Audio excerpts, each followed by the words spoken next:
This is my part, well, it's my part 3 of pagan tools. Obviously, if I do more videos, I will want you to tell me ways to improve on them and stuff.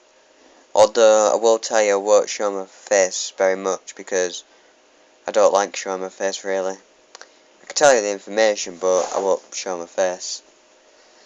I just don't like it. That probably makes me a coward, though. An oath, that's another, an oath ring. An oath ring is something that not the people of Norse religions will use, and they'll use it. Basically, it's made from copper, gold, or silver. They're the main choices for use. And they are the unbreakable. They are literally unbreakable. You make those oaths, and you swear them to your Norse gods and your ancestors. So you cannot at all actually back out of an oath once you've made it. In any oath made by a Norse follower, you will find that they will try their absolute best to go through with that offering. Well, not that offering, that oath. Until that oath is cleared, they will continue no matter what. There's a sack and wrister, or, well, I don't know if it's said right, but that's basically, well, sax is a knife. Well, it's a ritual knife, and it's basically used in rune magic. And what it's used for mainly is to cut runes into stuff like wood, and sometimes I've seen it used during metal. But then again, that always depends on you using it. And another tool is the arista. That's also used to carve runes into wood or into metal. Usually has a sharper point then, and then one of them. That's the most common thing about it. That's the final thing about attitude tools I can think of is a gandu, or a wand, and that is usually used in something called the hammer. And it's basically, it has carved runes into it.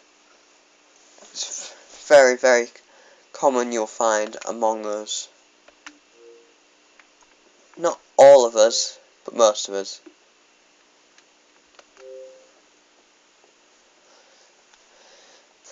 Alright, so now I'll talk about the ones that you use in Druidry. No, they don't have any specific tools. That's one thing you should know about them. Although they do have a few that are commonly used among them. They usually have ritual bowls, and these would be to, symbolise feminine energy, the womb, rebirth. It can contain any of the elements, or maybe a ritual beverage. And it can be used for burning stuff in. It's basically like they have ritual bowls just as all-purpose bowls, just for the ritual itself.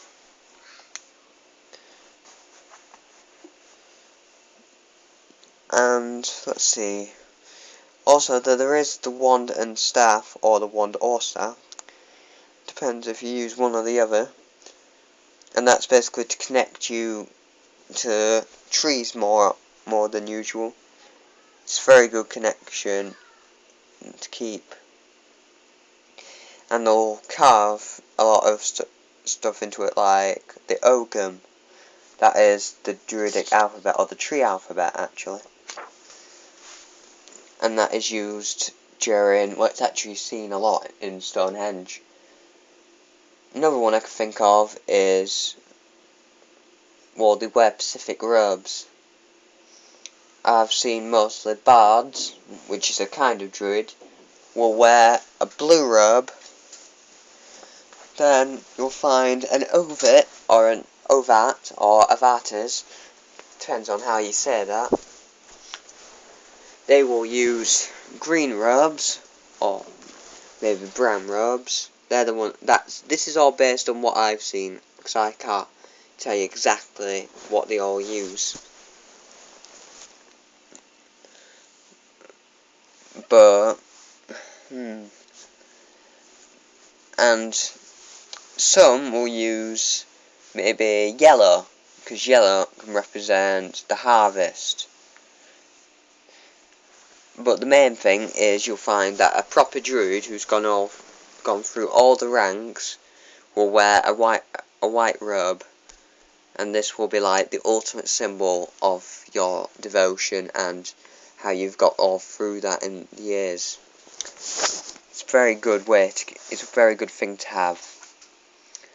A dagger or a sword, which you'll find sometimes, is, well, they're mostly used to connect with male energies, so it represents dignity, honour, clarity, strength, and desire.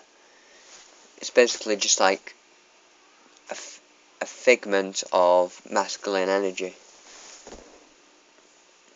It can be used for other stuff, like kind of like a white-handled knife I explained in my earlier video. It didn't always have to be used for ritual.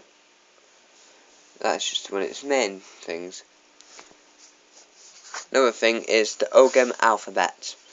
This is very common, and it's not actually any particular tools that are used in it. It's just, never mind about that. Now, I don't know any shamanic tools apart from mainly rhythmic instruments, so percussion, drums, rattles. They're the main ones used to get into trances and to enter other worlds, such as the otherworld, the underworld. Use it during meditation. It's basically to bring you into other worlds, or for ecstasy, as I call it. That's the only one I can really think of from, shamanism. But yeah, they're basically the main tools of what you'll find in paganism. There are others, obviously. They're not all what you'll find in them, so don't anyone think after seeing my videos that that's all they'll ever use, or all that is used. It's just they are the mainstream tools I can think of. So I hope you've enjoyed this video, and like I say, hopefully you will comment and tell me what you think of this video, how it can be improved.